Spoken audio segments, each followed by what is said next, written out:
Si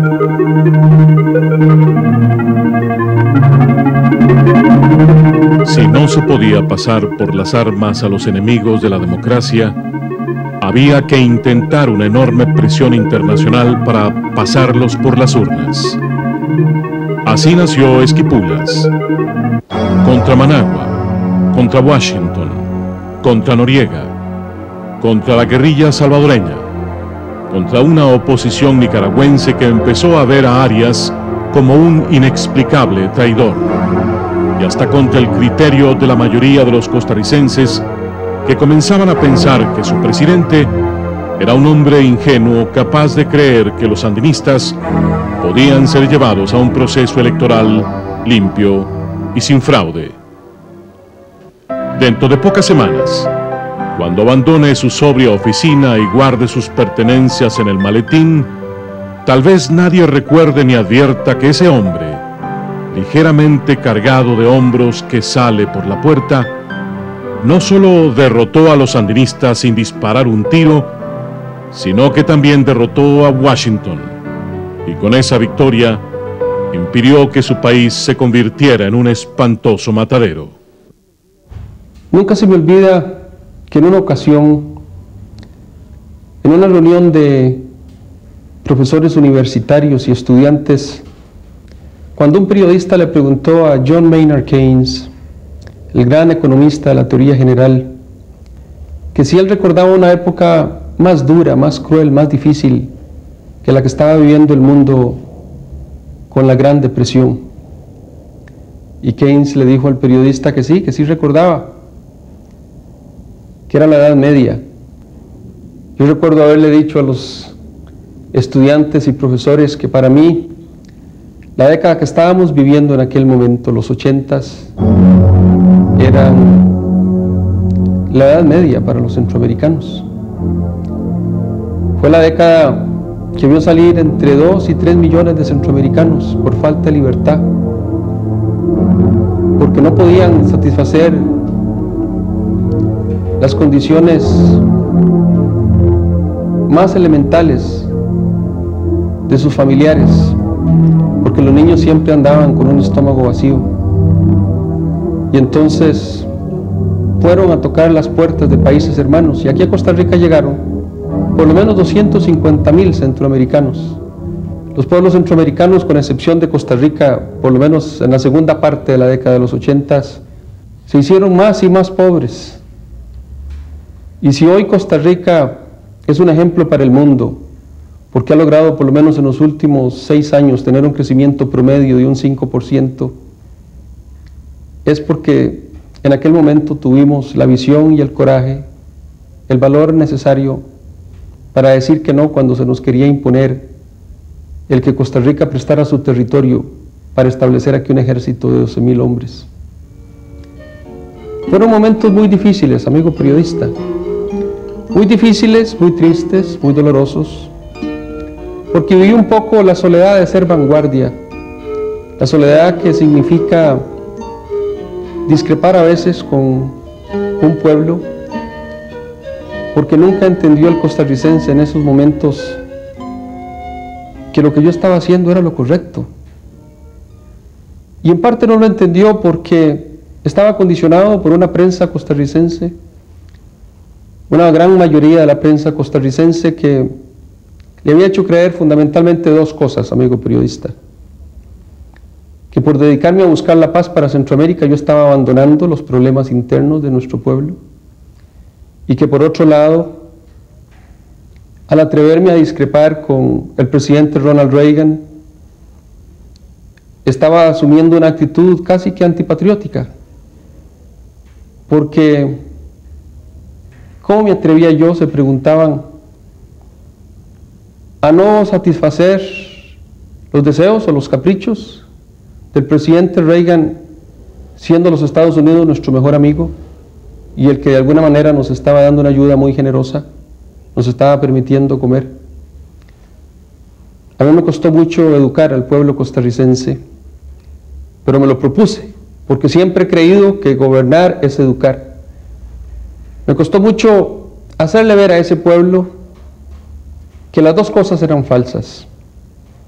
que el desarrollo económico de Costa Rica era imposible si nosotros nos involucrábamos en la guerra centroamericana y que terminaríamos como todos los pueblos centroamericanos comprando tanques y no tractores, tanques que no producen y tractores que sí producen. Y finalmente, también entendió el pueblo costarricense que amistad con un gobierno amigo no es servilismo, no es servidumbre, que había que entender la amistad como aquella relación entre dos gobiernos o dos pueblos en que un día se coincide y otro día se discrepa. Y yo tuve el valor de decirle a todos aquellos que me presionaron internamente y de afuera también, de que Costa Rica no solo no se iba a involucrar en los conflictos centroamericanos, sino que iba a luchar por acabar con ellos. En algún momento se me vino a la mente releer el libro de John F. Kennedy, que salió por allá de 1957 cuando él era senador y que tituló Perfiles de Coraje. Unas pequeñas biografías sobre otros senadores, compañeros de él, donde resaltaba el coraje de aquellos hombres para asumir riesgos en momentos difíciles.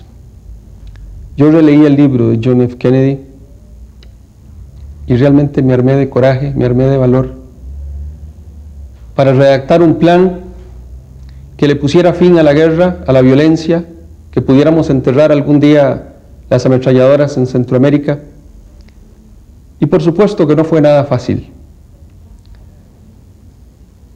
Aquí y afuera también, la crítica era: ¿cómo puede ser Oscar Arias tan ingenuo, tan iluso, tan Quijote, tan soñador,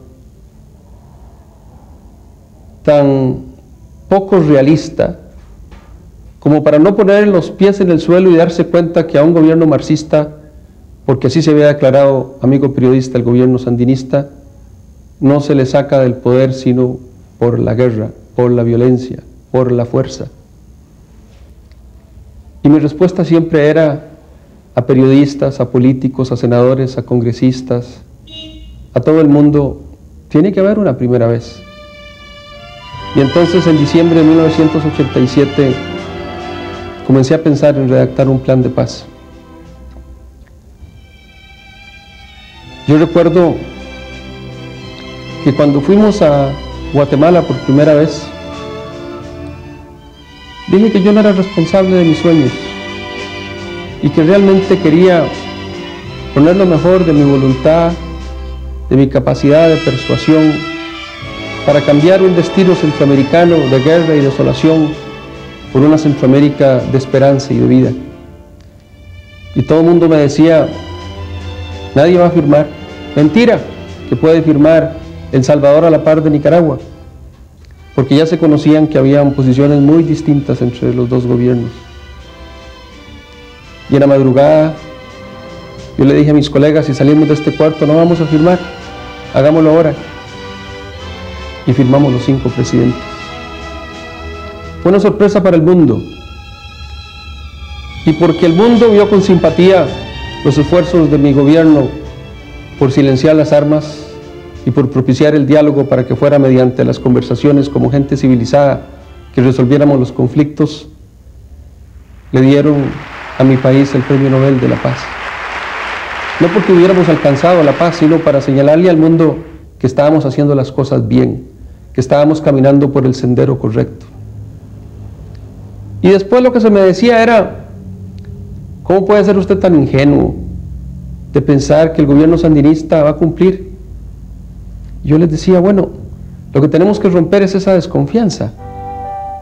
Lo que tenemos que crear es una confianza entre nosotros, los presidentes. Porque recordemos que hasta 1986 habían pasado muchos años de la década de los 80 donde los presidentes nunca se hablaron, ni los cancilleres, ni los ministros, ni los diputados, ni las primeras damas. Ahí comenzamos nosotros a cambiar la historia centroamericana.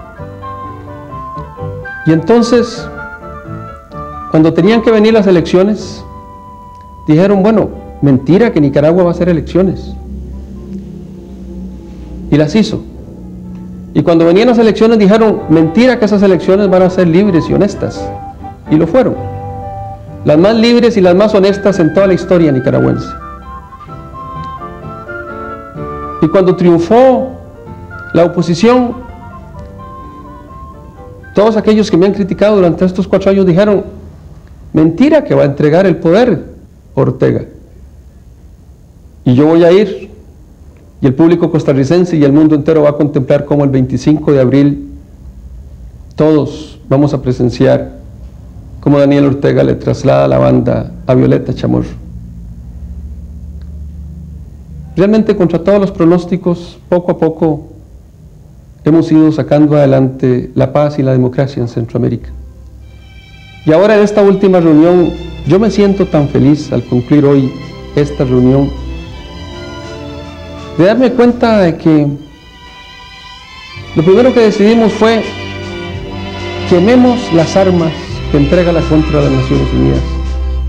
Yo insistí en ese punto para convertir ese hecho en un símbolo ante los ojos del mundo, de cómo esta región, que para muchos era una región incivilizada, se torna ahora en la región más civilizada y es capaz de enseñarle al mundo entero que somos pueblos que están dispuestos a demostrar con el ejemplo que las armas no sirven, para que nunca más tengamos que escoger entre rifles o pan. Y además la satisfacción que me produce en esta 7ª reunión, con mucha nostalgia debo admitirle, amigo periodista, porque vine a despedirme de mis colegas, ver que el capítulo que yo más he querido incluir en una declaración de presidentes no es sino hasta hoy que lo puedo hacer, el capítulo sobre el futuro desarrollo económico de Centroamérica. Ya no tendremos que volver a hablar en las reuniones de amnistías, de ceses de fuego, de diálogo, de liberar a los prisioneros políticos de las cárceles, de abrir periódicos, a radioemisoras o estaciones de televisión, todos aquellos temas tristes y llenos de dolor. Para tantas familias en Centroamérica ya no van a estar en la mesa de discusiones. Ahora es cómo generar más riqueza y distribuirla mejor. Por eso yo me siento muy feliz, por eso me siento muy orgulloso de ser costarricense y de ser centroamericano, porque le hemos demostrado al mundo que cuando se tiene esa fuerza moral es muy difícil ser derrotado. Estamos de alguna manera pregonando moralidad cuando actuamos así. Y eso es lo que Costa Rica ha hecho en estos 4 años. Pregonar moralidad al resto del mundo.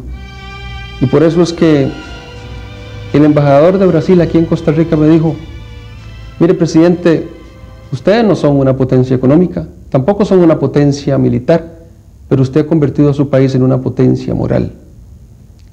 Y yo pienso que si lo hemos hecho, y la historia nos habrá de juzgar, si lo hicimos bien o lo hicimos mal, ¿qué mayor satisfacción puede tener Costa Rica y nuestro pueblo de haber convertido en estos 4 años a esta pequeña islita de paz en una potencia moral, tan solo porque fuimos congruentes y consecuentes, practicando lo que decíamos, haciendo lo que pensábamos? Porque el mundo está tan lleno de cinismo, amigo periodista, y vemos día a día mucha gente que dice lo que no piensa y piensa lo que no dice, que la verdad es que ese mundo estaba ansioso de que un pequeño país viniera a demostrar esa consecuencia haciendo lo que predicaba, practicando lo que pensaba. Y por eso es que yo me siento realmente orgulloso de ser costarricense y de haber actuado como actué ahora al clausurarse esta 7ª reunión de presidentes. No solo derrotó a los sandinistas sin disparar un tiro, sino que también derrotó a Washington, y con esa victoria impidió que su país se convirtiera en un espantoso matadero. Carlos A. Montaner, marzo 1990.